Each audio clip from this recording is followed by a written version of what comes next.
Hello my guys, ndabashimiye mwebwe tugiye kubana muri kino kiganiro. Ndagushimiye kuba ufashe uno mwanya ngo tube twarebana muri kino kiganiro uburyo twakongera like za Facebook. Uyu munsi rero nifuje ko twareba aya masetting yagufasha kumenya like zawe zikaba zaba nyinshi bitandukanye nizo wagiraga.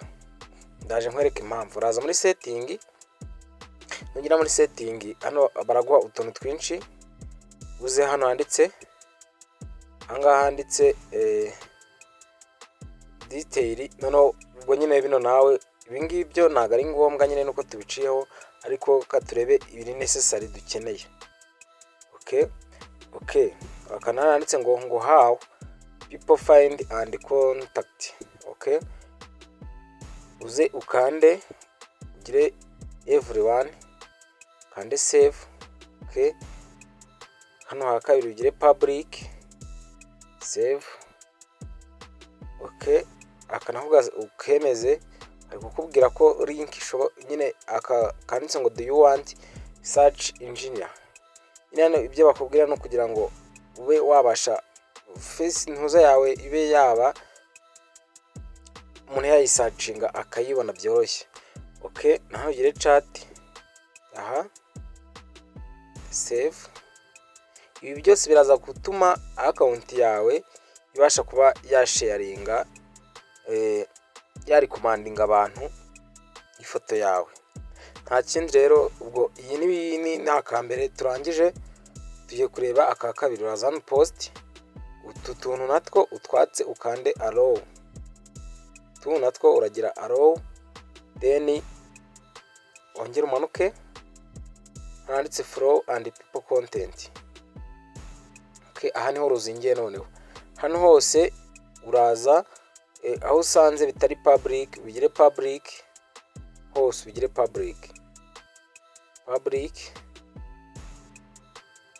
Okay, ndaza kukwereka impamvu ibi bintu uraza kureba ku musozo. Ndaza kukwereka umumaro wa bino bintu. Public profile nayo igire public, naya mabuto yo hasi nayo uyatse. Kuri wewe bitari bifunguye no ku muntu wigeze kubifungura bwo arije usanga byarongeye bikaba off. Okay, ubwo ibya setting ndakeka bigiye kuba byajya ku ruhande. Ya setting bigiye ku ruhande. Urasubira inyuma noneho ukore refresh nyine kugira ngo byane twasetinzemo bibe byaba saved, bibe byajyamo. Okay, tugiye gukora iki? Tugiye gupostinga ifoto, tugiye gushyiraho ifoto cyashya. Ndaje nkwereke impamvu ibi bintu bigufashije, impamvu urasanga ibintu byagufashije. Kereka dupostinge, urajya mu buryo postingamo gutya, urapostinga ako wapisi nshaka gukoresha ibi ngibi. Reka nkoreshe nk'ifoto nari narashyizeho. Okay, ndazana handitse foto,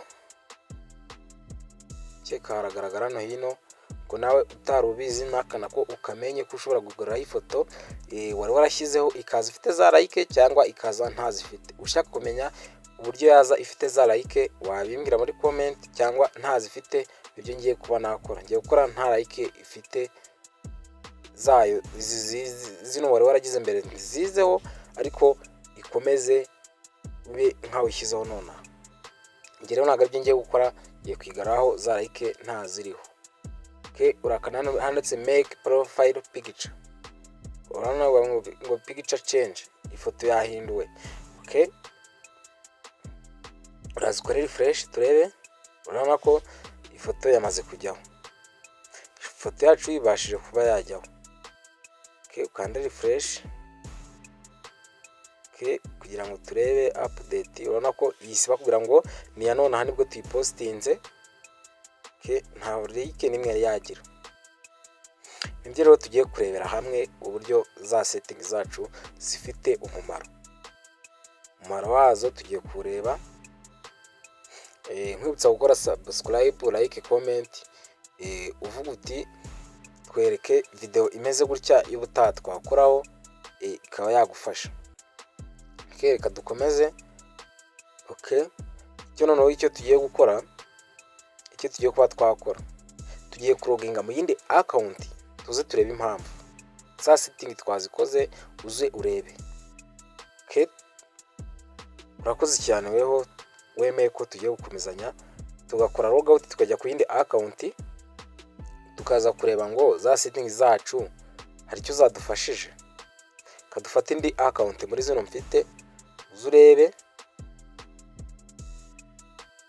Okay, kadutegerezeho, urabona irafungutse. Ukimara gufungura indi account usanga ya profile yawe, umuntu wese ufunguye account ahita gusangaho.